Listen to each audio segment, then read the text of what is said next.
I suspect I'll be departing from my team on 3 questions. One is whether someone who has faith can teach religious studies. The next is whether the teaching of religious studies in high school or earlier can be about education rather than politics. The third is whether any time before university is developmentally appropriate for study of the subject. Though I'm no expert, and I welcome debate, I think the answer to all 3 questions is probably no. I think someone who has a particular faith, who believes in God in a particular way, will teach comparative religion in a way that is inevitably weighted, and the fact of their belief in any God at all will keep them from being able to think fully about what religion is culturally and historically. In all of our collective experience, there is no evidence for the existence of a God beyond our making. Just as we can deny human involvement in climate change, we can deny the human making of God.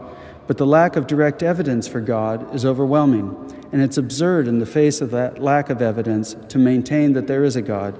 I do love Kierkegaard's and Paul Tillich's discussions of this absurdity as a foundation for faith, but still it's just absurd. I've wanted faith very badly for much of my life, and I write about religion and the making of meaning constantly in my novels, and will never be finished with that.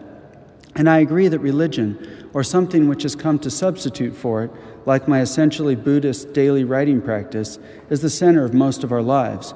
But still there's no God. I know this because every representation of God is clearly made by humans, just as representations of aliens most often have a head and 4 limbs. Our gods reflect our humanity.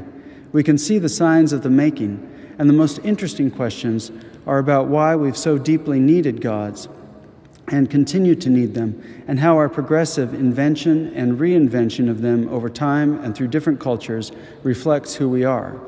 These are exactly the kinds of questions that someone teaching from the view of faith most likely will not have, and this is why they should not be relied upon to teach religious studies. Faculty in university religious studies departments in America, in my experience, are usually atheists. They teach an academic discipline with a rigor that would be compromised by faith. They have to be able to talk about the making of God and what that reveals.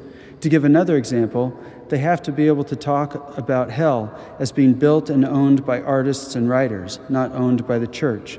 Hell has had many different architectures, developed by Bosch and Dante, Bede and Blake, and Cormac McCarthy. Someone who actually believes in hell is unlikely to engage fully in this discussion. Religious studies are important for understanding every aspect of human culture, including the arts, and the field is just too important to leave to the faithful.